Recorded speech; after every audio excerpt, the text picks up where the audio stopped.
Вы когда-нибудь чувствовали себя застрявшим в разговоре?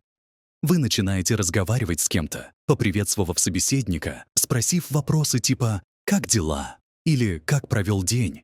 И все вроде бы идет нормально. Но после нескольких обменов словами часто наступает неловкое молчание. Да, мы все через это проходили. Это происходит не только на работе, но и в любых социальных ситуациях, будь это встреча с дальним родственником или общение с незнакомцем в баре. Но что, если бы вы могли разговаривать с кем угодно, и у вас никогда не заканчивались бы темы для разговора? Возможно ли избавиться от этой неловкой тишины?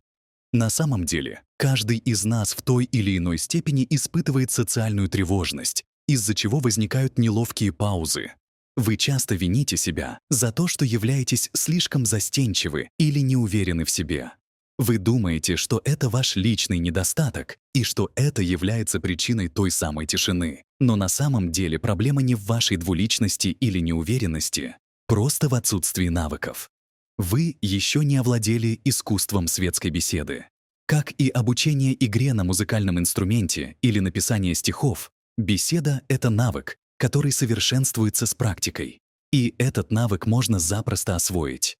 Существует 3 ключевых аспекта, которые помогут вам общаться с любым человеком и не оставаться без слов. Что самое замечательное, эти методы можно легко применить прямо сейчас.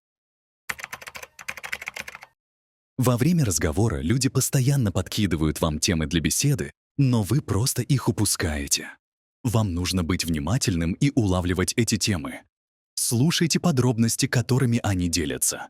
Например, если кто-то говорит «На выходных я играл в волейбол», не отвечайте просто «Вау, круто!».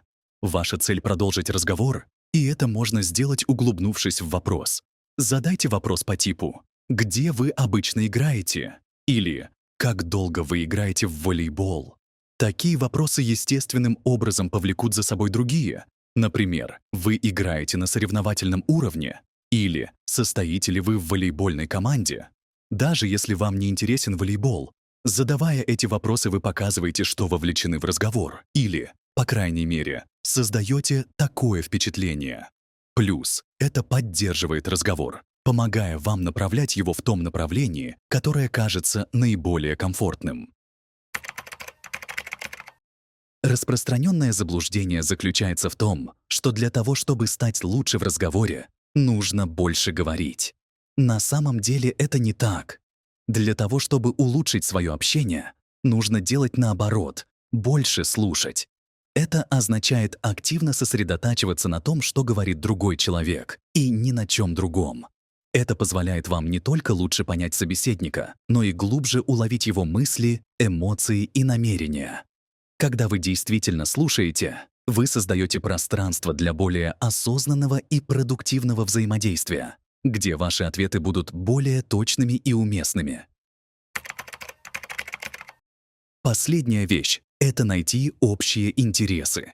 Мы, как правило, лучше всего общаемся с людьми, которые разделяют наши интересы или прошлое. Иногда это очевидно, например, когда вы оба любите играть в футбол. В других случаях может потребоваться немного покопаться, но с правильными вопросами вы обязательно обнаружите что-то общее у вас обоих. Как только вы это сделаете, вы сможете направить разговор в сторону этого общего интереса, и все пойдет более естественно. Это также помогает снизить напряжение и сделать общение более комфортным. Когда люди чувствуют, что у них есть общая тема для обсуждения, они становятся более открытыми и расположенными к диалогу. Конечно, стоит помнить о том, что будут моменты, когда разговор не заладится, и возникнет неловкое молчание. Когда это произойдет, важно привыкнуть к тишине. Тишина — это просто тишина, и она со временем пройдет. Иногда тишина может быть даже полезной, потому что она дает обоим участникам времени для размышлений. Также это может быть полезным инструментом для того, чтобы собеседник сам проявил инициативу и поделился чем-то, о чем не решался сказать раньше. Таким образом, не стоит бояться тишины. Она может быть всего лишь паузой перед тем, как разговор продолжится.